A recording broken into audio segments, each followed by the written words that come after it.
नमस्कार, आप देख रहे हैं खबर फास्ट और बड़ा मुद्दा के साथ मैं हूं कायनात अंसारी। बिहार विधानसभा चुनाव गुजर चुका है और नतीजों ने ये साफ कर दिया है कि एक बार फिर प्रदेश में एनडीए नीति सरकार सत्ता की बागडोर अपने हाथ में लेगी। बीजेपी के सहयोग से नीतीश बिहार के बॉस बनने में कामयाब रहे, लेकिन इस सब के बीच विपक्षी खेमे में सत्ता हाथ से निकलने का दर्द अब निकलता नजर आ रहा है और महागठबंधन की हार के लिए कांग्रेस को जिम्मेदार माना जा रहा है। और सबसे बड़ी बात तो ये कि ऐसा सोचने वालों में सिर्फ पराये ही नहीं, कांग्रेस के अपने भी शामिल हैं।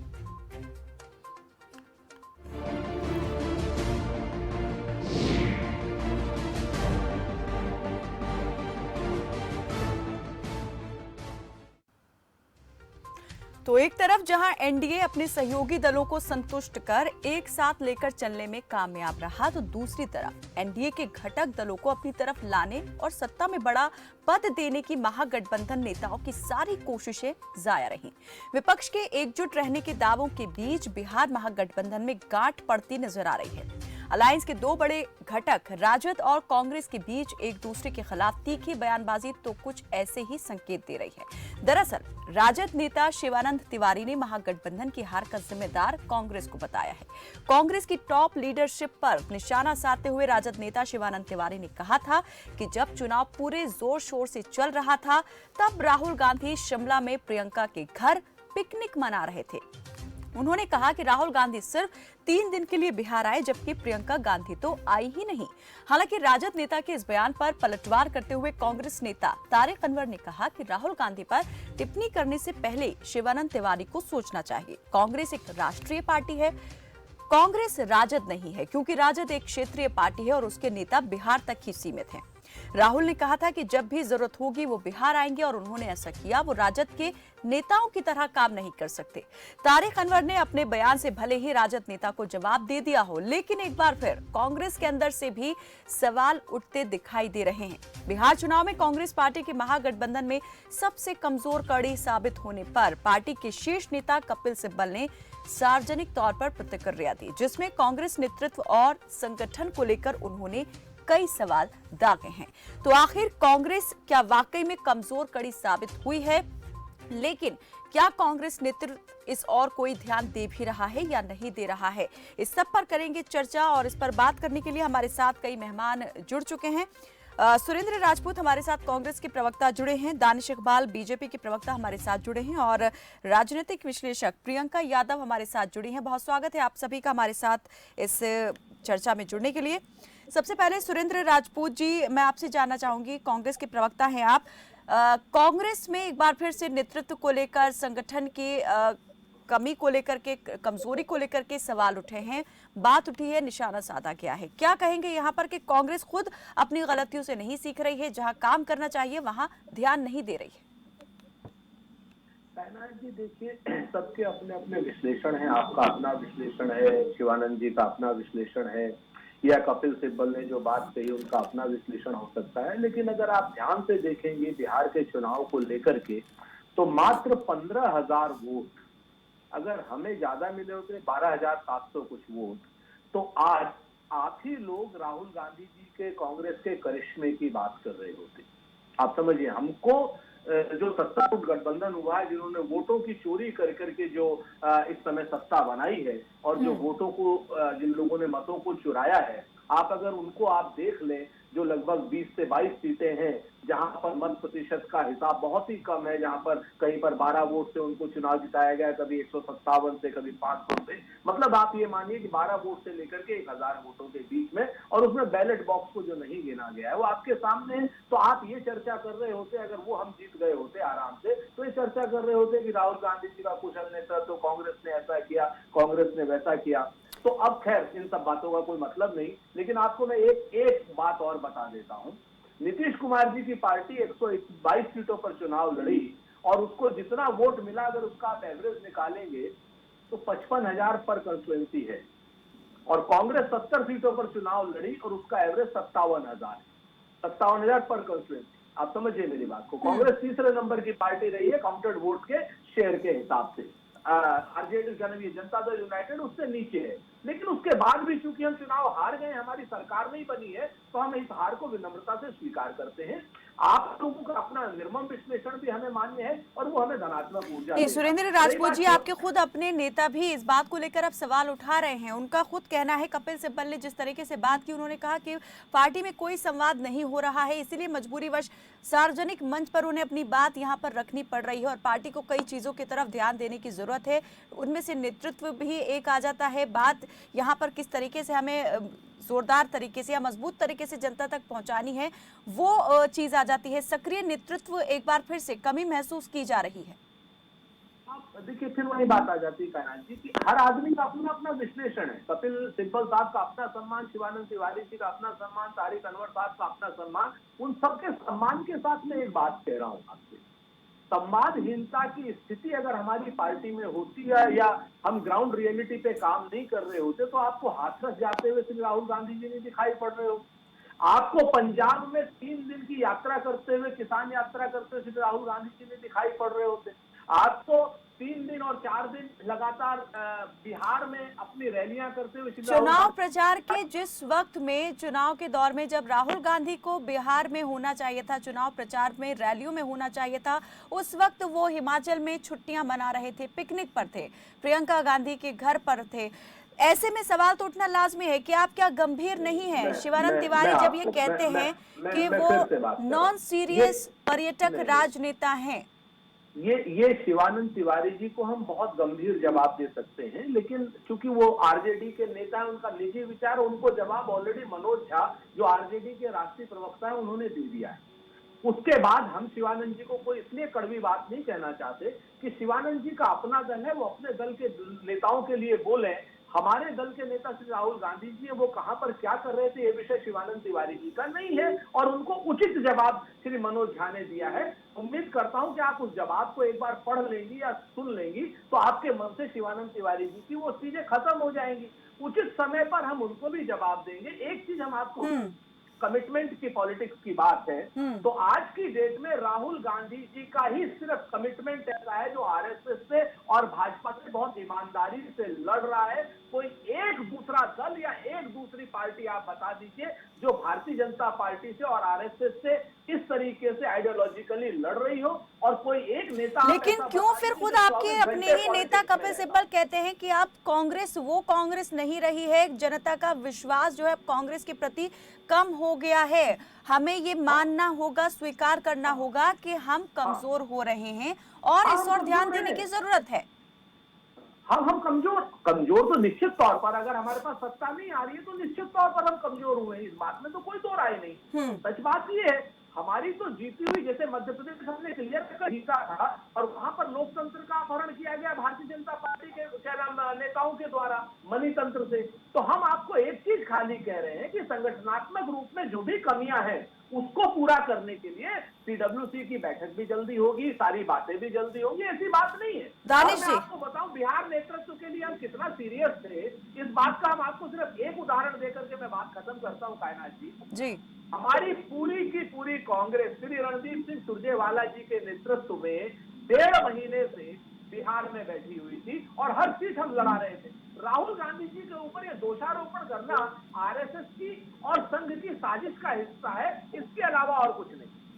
कब तक आप इन बातों को ये साजिश करार देते रहेंगे? एक गंभीर नेता जो होता है वो चुनाव के वक्त में जनता के बीच होता है, उससे दूर नहीं होता है। अगर आप ये गंभीरता को समझते तो शायद वो मैदान में दिखाई भी देती और उसको लेकर आज सवाल नहीं उठ रहे होते। दानिश इकबाल जी। कायनात जी, मैं सुरेंद्र भाई को कहना चाहूंगा कि रणदीप सुरजेवाला को पार्टी का राष्ट्रीय अध्यक्ष बना दीजिए। जब रणदीप सुरजेवाला 2 महीना पटना में जाके काम कर रहे हैं तो उनको पार्टी का राष्ट्रीय अध्यक्ष बनाइए ना आप। क्यों राहुल गांधी को बार बार अध्यक्ष प्रोजेक्ट करते हैं? क्यों सोनिया गांधी को अध्यक्ष बना रखा है आपने? देखिए, ये विषय आपका है क्या कि हम किसको अध्यक्ष बनाएं? नहीं, आपकी पार्टी में नरेंद्र मोदी को बोलने दीजिए, मुझे बोलने दीजिए, फिर मैं क्या बोलिए आपका। कायनाथ जी, मुझे बोलने दीजिए। नीतीश कुमार, सुरेंद्र जी चलिए सुन लेते हैं एक बार क्या कहना चाह रहे हैं दानिश इकबाल जी। पूरा मौका आपको मिलेगा बात अपनी रखने का। जी, अपनी बात पूरी करने दीजिए। देखिए, सुरेंद्र जी ने कहा कि हम राष्ट्रीय पार्टी हैं, इसलिए जो है कम समय राहुल गांधी ने दिया। भैया, भारतीय जनता पार्टी विश्व की सबसे बड़ी पार्टी है और भारतीय जनता पार्टी के राष्ट्रीय अध्यक्ष ने बिहार चुनाव में 24 सभाएं की और 2 रोड शो किया है। तो आप अंतर देखिए, आप जो कहते हैं कि राहुल गांधी पर टिप्पणी करने का अधिकार नहीं है शिवानंद तिवारी को, भाई इस देश की जनता को अधिकार है। राहुल गांधी एक राष्ट्रीय पार्टी के पूर्व राष्ट्रीय अध्यक्ष हैं, राष्ट्रीय उनकी माता सोनिया गांधी पार्टी की राष्ट्रीय अध्यक्ष हैं। तो जनता सवाल करेगी, आप राजनीति से संन्यास ले लीजिए, आप घर चले जाइए, आपसे कोई सवाल नहीं करेगा कि आप कहाँ हैं और कहाँ नहीं है। देखिए आप कमजोर हुए हैं, लेकिन विपक्ष जो है लोकतंत्र के अंदर बड़ी भूमिका निभाता है। इस देश को बढ़ाने के लिए, इस देश को आगे ले जाने के लिए जिस प्रकार से मोदी जी जो है सत्ता चला रहे हैं, जिस प्रकार से जो है केंद्र की सरकार चल रही है, हम आशा करते हैं कि कांग्रेस पार्टी भी और विपक्ष भी लोकतंत्र के हित में विपक्ष को मजबूत करे और नरेंद्र मोदी का साथ दे और उनकी आलोचना भी करे अगर कांग्रेस पार्टी को लगता है। हमारा विचार तो ऐसा है, लेकिन आप कहते हैं कि हम कमजोर हैं, हम काम नहीं करेंगे, आप टिप्पणी नहीं कीजिए हमारे ऊपर, तो आप घर चले जाइए भैया, कोई टिप्पणी नहीं करेगा आपके ऊपर। प्रियंका यादव जी, क्या लग रहा है आपको कि ये जो अब तमाम तरह की बातें हो रही हैं और एक तरीके से अंतरकला भी सामने निकल कर आ रही है, विपक्ष कितना मजबूत दिखाई दे रहा है आपको आगे बिहार में? किस तरीके से आप देख रही हैं कि चीजें बनेंगी या फिर बिगड़ेंगी? तो पहली बात तो मैं ये कहना चाहूंगी कि महागठबंधन की हार की जिम्मेदारी कोई एक पार्टी नहीं ले सकती। महागठबंधन अपने आप में एक ग्रुप है, वो एक कई पार्टियों का अमालगमेशन होता है, वो कई पार्टियां रिस्पॉन्सिबल होती हैं उसके लिए। हम सोली सिर्फ कांग्रेस को उसके लिए जिम्मेदार नहीं ठहरा सकते और हम उनको ही नहीं ब्लेम कर सकते ना। उसकी बात जैसे कि सुंदर जी ने अभी कहा कि आप कांग्रेस वीक हो गई है, कमजोर हो गई है। जी हाँ, कांग्रेस कमजोर हो गई है और उन्होंने उसका रीजन कि सत्ता में नहीं है, कमजोर होती है। तो मैं पूछना चाहूंगी कि सुरेंद्र जी, हमें 10th स्टैंडर्ड में पढ़ाया जाता है कि डेमोक्रेसी में जितना एक पावर में जो पार्टी है उतनी इम्पोर्टेंट है, उतना ही इम्पोर्टेंट ऑपोजिशन होना इम्पोर्टेंट है जी। तो ऑपोजिशन का ये होना बहुत ज्यादा इम्पोर्टेंट है। और ये मैं तो इस चीज को मुद्दा ही नहीं मानती हूँ कि इलेक्शन के टाइम पे राहुल गांधी जी कहाँ थे। मेरा मुद्दा ये है कि आप शुरुआत से कहाँ थे, आप शुरुआत से कहाँ थे, लोगों के बीच में आपने पहचान किस तरीके से बनाई, लोगों के बीच में आप कितनी दूर तक पहुंचे। एक पार्टी का, चाहे वो सत्ता में हो चाहे ना हो, इन अ डेमोक्रेसी एक पार्टी का काम यही है कि आप लोगों के बीच में रह के कैसे काम करते हैं। पावर एक अलग बॉल गेम है, वो आपको सिर्फ पॉलिसी मेकिंग में एक अपर हैंड देती है, लेकिन काम करना, लोगों की मदद करना, वॉलंटियरशिप करना, ये पार्टी का एक इंट्रिंसिक कैरेक्टरिस्टिक होता है एक किसी भी पॉलिटिकल पार्टी का। वो कहाँ है, आप शुरू से कहाँ थे? ये सिर्फ 10 दिन पहले आप रैली में आके अपने आप को फ्लैश करेंगे, अपने आप को दिखाएंगे, आप घर वो भी नहीं करता। You will never make a mark on you will never make an impression on the people of the society if you just go before 10 दिन पहले आप जाएंगे तो आपको शुरुआत से वहां पे लोगों के बीच एक पार्टी, अगर रजत एक रीजनल पार्टी है जी। वो मॉरली उस रिस्पॉन्सिबल है कि अपने आप को पेनिट्रेट करें सोसाइटी में, सोसाइटी के लिए काम करें। और यदि महागठबंधन बन रहा है या इस चीज का विचार विमर्श तो बहुत पहले से हो रहा होगा। कांग्रेस और जिस तरीके से कांग्रेस का हम नेशनल लेवल पे इस समय पोजीशन देख रहे हैं, हम सभी जानते हैं आपसी मतभेद और कांग्रेस की अपने आप में पोजीशन, जो लीडरशिप को लेके डिबेट है, इन सब कारणों के चलते इस पार्टी की पोजीशन हो चुकी है। ये एक फैक्ट है जिसको हमको एक्सेप्ट करने की बहुत ज्यादा जरूरत है और हमें काम करने की जरूरत है। इस समय किसी पे भी ब्लेम गेम डालने से हम लोगों का कोई निवारण नहीं होगा। आपको एक इस तरीके की एक जो हमारा लैक्यूना है, हमको इसको रिकॉग्नाइज करके आगे बढ़ने की कोशिश करनी चाहिए। ये जो अभी ब्लेम गेम यहाँ पर चल रहा है, हम सभी पार्टियों की तरफ से देख रहे हैं, पार्टी नेताओं की तरफ से कि बयानबाजी हो रही है, राजद के नेता कांग्रेस पर निशाना साध रहे हैं, कांग्रेस वाले भी उसी भाषा में जवाब देते हुए दिखाई दे रहे हैं। आगे भविष्य में किस तरह की ये तस्वीर पेश करती है? क्या लगता है कि जो बात होती है कि मजबूत एक विपक्ष के तौर पर आएंगे, एक मंच पर आएंगे, क्या लगता है ये मुमकिन हो पाएंगी चीजें आगे? यूपी में जब महागठबंधन बना था उसका आप आज देख लीजिए कि क्या कहाँ पर है, वो किस डायरेक्शन में। और उसी तरीके से आज बिहार में भी महागठबंधन बना, जैसे ही हार मिली आप लोग शुरू हो गए ब्लेम गेम देने के। That shows the trust of the party, leadership का जो ट्रस्ट होता है एक दूसरे के ऊपर, वो ही शोकेस कर रहा है। जब नेता इस तरीके से ब्लेम गेम करेंगे, आपको अपने ही महागठबंधन में ट्रस्ट नहीं है, तो हम इसका फ्यूचर कैसे प्रेडिक्ट करें? हम इसमें ट्रस्ट कैसे डालेंगे? आप जब एक दूसरे पे ट्रस्ट नहीं डाल सकते, एक दूसरे को ट्रस्ट नहीं कर सकते, तो हम एक कॉमन इंसान से कैसे एक्सपेक्ट करते हैं कि वो ट्रस्ट करेंगे? और हम सबको बहुत अच्छे से पता है कि जो वोट स्पेशली यूपी और बिहार जैसे इलाकों में, उनके कई कारण होते हैं। कई जाति पर वोट मिलते हैं, कई महिलाओं के काम पर वोट मिलते हैं, कई चीजों के काम पर। महागठबंधन की ये होता है कि विभिन्न तरीके के लोग एक प्लेटफॉर्म पे आके संगठित होते हैं, हम विभिन्न तरीके के लोगों को एक साथ ला रहे हैं, लेकिन लेकर तो आ गए, आप फिर टूट गए, आप कैसे लोगों का ट्रस्ट जीतेंगे? तो वो एक बहुत ही बड़ा सुरेंद्र जी, पार्टी के डेवलपमेंट में। सुरेंद्र जी, कपिल सिब्बल भी कहते हैं कि हमें पता है कि हमारा वीक पॉइंट कहां पर है, लेकिन उस बारे में कोई ना तो काम किया जा रहा है और ना ही कोई बोल सकता है।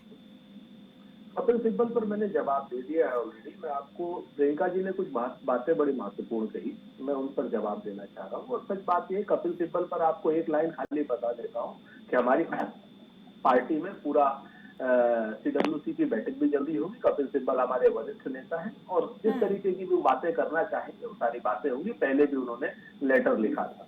मैं प्रियंका जी की 2-3 बातों का, प्रियंका जी ने महत्वपूर्ण बातें कही कि शुरुआत से कहाँ थे, डेमोक्रेसी में विपक्ष का रोल और आपका काम।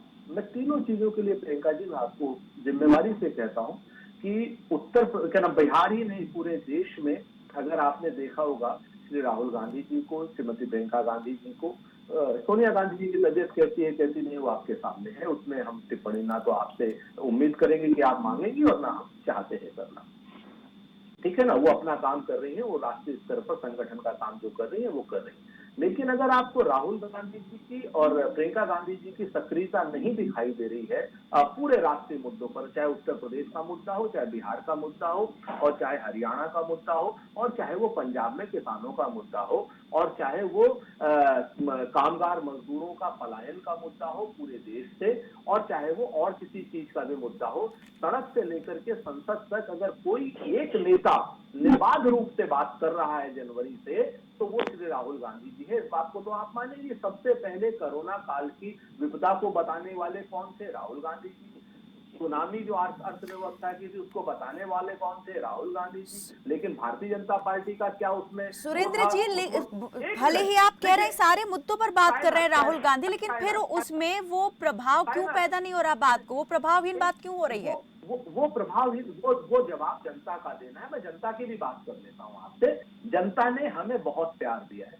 आप देखिए 37.3% वोट हमें मिले हैं, हम चुनाव हार गए हैं, और 37.34% वोट भाजपा को मिली है, वो चुनाव जीत गए। 0.04% वोट हमसे ज्यादा है भाजपा के बिहार चुनाव में, इससे ज्यादा नहीं है कायनात जी। मात्र 12,700 वोट उनके ज्यादा है।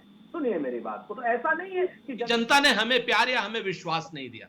हमारा थोड़ा सा विश्वास कम रह गया, भारतीय जनता पार्टी के ऊपर थोड़ा सा विश्वास ज्यादा किया उन्होंने, वो जीत गए, हम हार गए। तो लेकिन आप ये कह दीजिए कि नहीं हमें खारिज कर दिया जनता ने, तो वो मेरे ख्याल से उचित नहीं। बात आए मुद्दे पर, चूंकि इन्होंने, प्रियंका जी ने बहुत अच्छे मुद्दे उठाए हैं, मैं चाहता हूं कि उसका सिलसिलेवार जरूर जवाब दें। मैं आपको बताऊं, राहुल गांधी जी की बात है, राहुल गांधी जी की सीरियसनेस, राहुल गांधी जी का नेतृत्व, राहुल गांधी जी की सारी चीजें, जब हम राजस्थान जीते थे तो भी राहुल गांधी जी थे, हरियाणा में हमने भयानक टक्कर दी तो भी राहुल गांधी जी थे, मध्य प्रदेश में भी और छत्तीसगढ़ में भी और झारखंड में भी। तो जब जीते तब बाकी लोग जीते और जब हारे तो राहुल गांधी हारे। ये उचित नहीं है, ये निर्मम विश्लेषण है। लेकिन अगर आप लोग इसका भी विश्लेषण करना चाहते हैं तो करें। जनता ने हमें अलग अलग जगहों पर विश्वास दिया, ऐसी बात, हाँ राष्ट्रीय स्तर पर हम बहुत कमजोर हुए, इसमें कहीं कोई दो राय नहीं है। भारतीय जनता पार्टी बहुत मजबूत हुई, इसमें भी कहीं कोई दो राय नहीं। लेकिन वो कौन से मुद्दे हैं प्रियंका जी, इस पर भी अगर किसी दिन गौर कर ले और किसी दिन सार्वजनिक मंच पर या व्यक्तिगत मंच पर हम बात करें तो मुझे अच्छा लगेगा आपसे बात करना। चूंकि वो चाहे नोटबंदी का मुद्दा हो, चाहे वो जीएसटी का मुद्दा हो, चाहे वो मजदूरों के पलायन का मुद्दा हो, चाहे वो किसानों के बिल का मुद्दा हो। और एक बात मैं और कह दूं कि राहुल गांधी जी अगर लैंड एक्विजिशन बिल लेकर के कि राहुल गांधी जी की जगह नरेंद्र मोदी जी आ गए होते लैंड एक्विजिशन बिल को, तो 200 साल प्रधानमंत्री नरेंद्र मोदी इस देश पर सिर्फ लैंड एक्विजिशन बिल के लिए जाने जाते। लेकिन हाँ, आज की डेट में राहुल गांधी जी को अपना काम बताना या हमको अपना काम बताना शायद उतने अच्छे से नहीं आता, इसलिए हम 0.04% से हार जाते हैं। लेकिन ये कहना कि जनता ने हमें नकार दिया, तो ये बिल्कुल उचित नहीं, ये कतई उचित। यहीं पर हम 12,000 वोट और होते हैं। प्रियंका जी, तो आप बताते आप क्या बहस कर रही होती? हाँ, मैं सुरेंद्र जी पर उससे एक बात बोलना चाहूंगी कि मुद्दा उठाने में और मुद्दे से जुड़े रहने में बहुत अंतर होता है। मेरे ख्याल से राहुल गांधी, आप बिल्कुल सही बात बोल रहे हैं कि डिमोनेटाइजेशन का मुद्दा उठाया, राफेल का मुद्दा उठाया, और जहाँ तक ये चीज सबके सामने और खबरबाज पर भी हमने काफी इस बारे में चर्चा की है, राफेल डील के बाद उस मुद्दे से ज्यादा मुझे राहुल गांधी कहीं जुड़े हुए नजर नहीं है। और अगर आप बात करना, हाँ वो गए, वो इन्वॉल्व रहे हैं, उन्होंने मुद्दे उठाए जरूर है, हथरस में वो गए हैं, लेकिन आपने काम क्या किया है उस चीज में? देखिए, हमारा प्रश्न उसमें वो है, ठीक है, एक ऐसा ना। उसके बाद आप बात करते हैं रीजनल जगहों में अपनी प्रेजेंस, ठीक, मैं मानती हूँ कि 0.4% से आपकी पार्टी 0.04% से आपकी पार्टी हारी है, बट वो कहीं ना कहीं आज हार की पोजीशन उसके पास है। महागठबंधन का फेलियर हुआ है और उसका ब्लेम ठीक है, मानती गलत है, लेकिन उनके ऊपर डाला जा रहा है, यानी कहीं ना कहीं वो रिस्पॉन्सिबल है, कहीं ना कहीं वो प्रेजेंस नहीं बना पाई है। तो ये एक चीज है जो मुझे लगता है कि रिकॉग्नाइज करनी चाहिए। और हाँ, मैं आपसे जरूर इस बारे में आगे संवाद करना पसंद करूंगी। जी सुरेंद्र जी।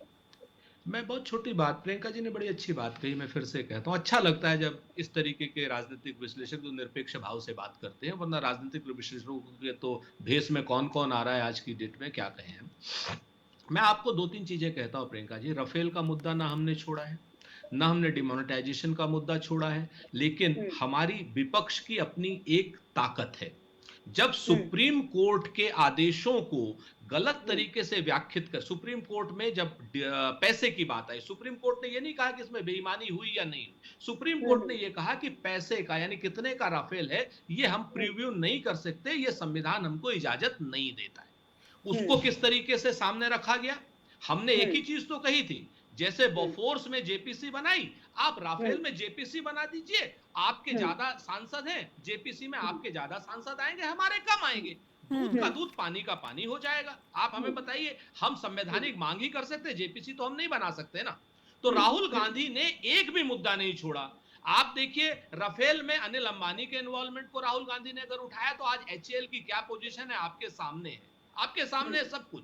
एचएएल बंदी के कगार पर आ गया है, अनिल अंबानी दिवालिया घोषित हो गए। वही राहुल गांधी कब से कह रहे थे, इस समय ऑफिशियली दिवालिया घोषित है। विपक्ष को मुद्दे उठाने भी चाहिए और बात भी जनता के बीच रखनी चाहिए। लेकिन सुरेंद्र जी, भले ही विपक्ष के नेता होने के नाते राहुल गांधी मुद्दे उठा रहे हैं, लेकिन जनता के बीच या जनता तक पहुंचाने में अपनी बात को वो क्यों बार बार इस तरीके से नाकाम साबित हो रहे हैं? सबसे बड़ा यही सवाल उठता है कि आखिर क्यों उनका व्यक्तिगत जो छवि है वो अपनी छाप पूरी तरीके से दिल और दिमाग पर जनता के नहीं छोड़ पा रही। जी प्रियंका, मैं आपसे इस बात को लेकर के तमाम बातें कह सकता हूं। मैं फिर से आपसे एक ही चीज कह रहा हूं कि हम अपनी बात कहने के अधिकारी हैं, जनता जो निर्णय देगी वो हमें स्वीकार करना होगा। चलिए दानिश इकबाल भी जुड़े हमारे साथ में, वो भी कुछ कहना चाह रहे हैं। जी दानिश जी। राजस्थान में हमारे पक्ष में निर्णय दिया, मध्य प्रदेश में हमारे पक्ष में निर्णय दिया, छत्तीसगढ़ में हमारे पक्ष में निर्णय दिया, झारखंड में हमारे पक्ष में निर्णय दिया, तब आपको सुरेंद्र जी ये बातें तब भी तो उठानी चाहिए ना। सुरेंद्र जी बिल्कुल रखेंगे अपनी आपकी बात। जी दानिश जी। देखिए कायनात जी, राहुल गांधी पहले वैज्ञानिक भी थे, सोना से आलू, आलू से सोना करते थे। अब उनके प्रवक्ता उनको जो है क्या बदतमीजी की बात है, भी बता रहे हैं, ये कायनात, उनको आर्थिक विश्लेषक भी बता रहे हैं, लेकिन राहुल गांधी नेता नहीं बन पा रहे हैं। राहुल गांधी आधिकारिक प्रवक्ता को बुलाएं, स्वास्थ्य विशेषज्ञ बन ये आलू का सोना तो वो नरेंद्र मोदी कह रहे थे। प्रियंका जी, क्या लग रहा है कितना और ज्यादा अभी विपक्षी जो दल है उन्हें काम कहाँ और किस तरह से करने की जरूरत है? अभी सीरियसनेस जो है वो कितनी और लाने की जरूरत है। लेकिन ये लोग इस तरीके की भाषा का इस्तेमाल करते हैं कि हमें फिर निम्न स्तर पे उतरना पिकनिक पड़ता है। मनाते हैं, बाहर चले जाते हैं। एक मिनट, मैं यहाँ पे एक छोटी सी बात बोलूंगी। आपकी बात अपनी जगह, दोनों की भी ठीक है। जैसे सुरेंद्र जी ने कहा कि हमने काम किया, बेशक काम किया होगा, फिर भी राहुल गांधी की बात लोगों तक पहुंचा नहीं पा रहे। देखिए, हम जब एक एज अ नागरिक या हम एक एज अ सिटीजन हम अपने लीडर को देखते हैं, या जब हम अपना एक उम्मीदवार चूज करते हैं, तो हम पॉलिटिकल साइंस में पढ़ते भी हैं कि लीडरशिप किस किस तरीके की होनी चाहिए। 3 तरीके की लीडरशिप भी बताई जाती है। एक लीडर का तरीका, एक लीडर कैसा होना चाहिए, उसकी कैरेक्टरिस्टिक्स भी हमारे पास बयान है। तो मैं आपको बड़ी निराशाजनक रूप से बोलूंगी कि वो सारी ही कैरेक्टरिस्टिक्स, वो सारे ही गुण राहुल गांधी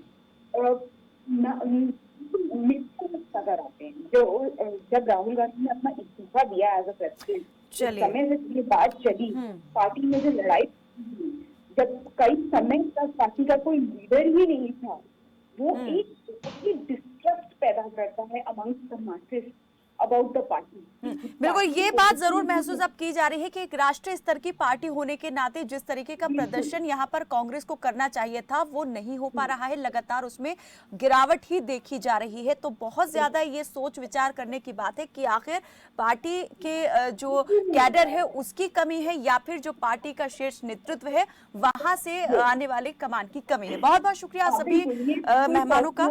जी, बहुत शुक्रिया आप सभी मेहमानों का हमारे साथ इस चर्चा में जुड़ने के लिए। तो यहाँ पर बिहार में 7वीं बार नीतीश कुमार मुख्यमंत्री पद की शपथ ले चुके हैं, लेकिन जो विपक्षी दल महागठबंधन के रूप में सामने आए थे उनके अंदर अब जो है कलह भी शुरू हो चुकी है। कांग्रेस को लेकर कई तरह के सवाल भी उठ रहे हैं कि कांग्रेस को जितनी सीटें दी गई थी उसमें से आधी सीटों पर भी कांग्रेस जीत नहीं दर्ज कर पाई है और सीट संख्या में आगे आने वाले राज्यों में जो चुनाव होंगे उसमें भी अब कांग्रेस की जो बार्गेन पावर है वो भी कम हो सकती है, क्योंकि कांग्रेस के प्रदर्शन को लेकर सिर्फ दूसरे दल के नेता ही नहीं, खुद कांग्रेस पार्टी के नेता भी सवाल उठा रहे हैं। ऐसे में यह कहना गलत नहीं होगा कि अभी बहुत कठिन है विपक्ष दलों के लिए जो डगर है सत्ता की। फिलहाल के लिए मेरे साथ बस इतना ही। आप देखते रहें खबर फास्ट। नमस्कार।